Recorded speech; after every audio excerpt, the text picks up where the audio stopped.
حضرت مولانا طاری جمیل صاحب کا واقعہ ہے. ایک شخص آیا مجھ سے ملنے کے لیے، خواجہ سرا ہے. میں تو پہلی دفعہ زندگی میں کوئی خواجہ سرا مجھ سے ملا. میں سمجھا کہ پراپر آدمی ہے، اتنی بڑی اس کی داڑھی اور رنگ ماشاءاللہ بڑی مردانہ وجہ.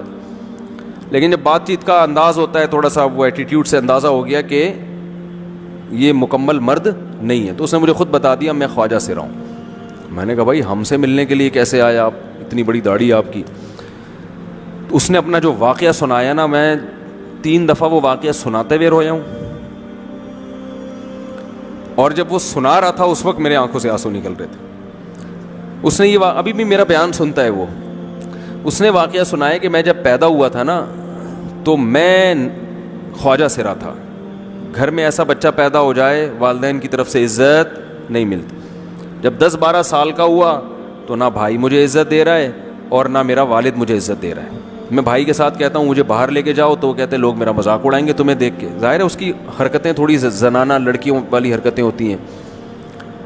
اور والد بھی کہیں محفلوں میں نہیں لے کے جا رہے، ایک مذاق اڑایا جاتا ہے. کہنے ایک دفعہ میں کہیں گزر رہا تھا تو یہ جو ہوتے ہیں نا خواجہ سراؤں کی پوری ایک جماعت تھی، انہوں نے مجھے پہچان لیا، دیکھا اتنا اچھا. اس وقت نہ اس کی داڑھی اور یعنی اس میں خواتین والی ہی علامتیں تھیں زیادہ.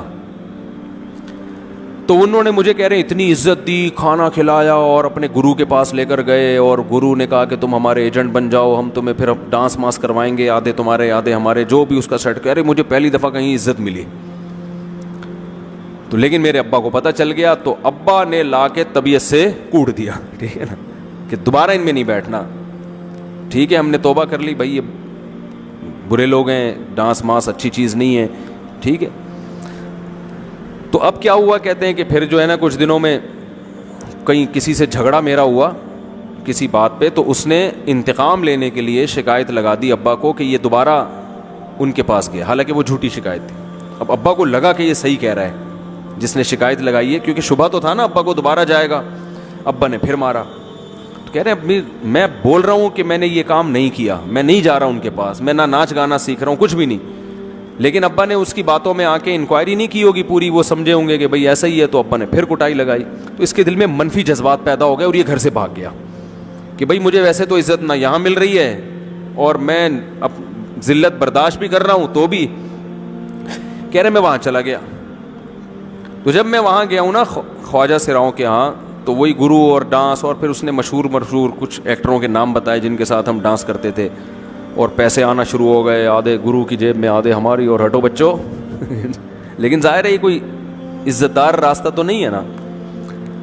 کہہ رہے ہیں کہیں سے تبلیغی جماعت میں حضرت مولانا طاری جمیل صاحب آ گئے. انہوں نے اجازت مانگی، ہمارے گرو کو پیغام بھیجا بھائی مجھے ایک دفعہ یہاں آ کے دعوت دینے. تو اس نے اجازت دے دی، آ جاؤ بھائی. بیان کیا، ان کو سمجھایا بھائی یہ زندگی نہیں ہے، اللہ کی سیروزے کے لیے بہرحال ترغیب دی. کہہ رہے ہیں میں تیار ہو گیا، باقی لوگ تیار نہیں ہوئے، میں تیار ہو گیا. کہہ رہے میں نے گرو سے اجازت لی، اس نے کہا جاؤ لگا لو سیروزہ. تو کہتا ہے کہ جب میں حضرت کے گھر پہ گیا ہوں نا تو حضرت پہلے سے دروازہ کھول کے ایسے انہوں نے دونوں بازو پھیلائے ہوئے تھے استقبال کے لیے، پہلے سے کھڑے ہوئے تھے علماء کے ساتھ. کہتے اتنے مشہور آدمی، اتنی بڑی سیلیبریٹی، اور اتنے بڑے بڑے علماء، ان کی پگڑیاں، ان کے اتنا خوبصورت لباس، جو خود عزت دار لوگ ہیں. کہہ رہے ایسے جو ہے نا میرے استقبال کے لیے دونوں بازو پھیلا کر کھڑے ہوئے ہیں، اور ایسے مجھے بیٹا بنا کے نا اپنے سینے سے لگایا کہ تو میرا بیٹا ہے. کہہ رہے خدا کی قسم مجھے زندگی میں پہلی مرتبہ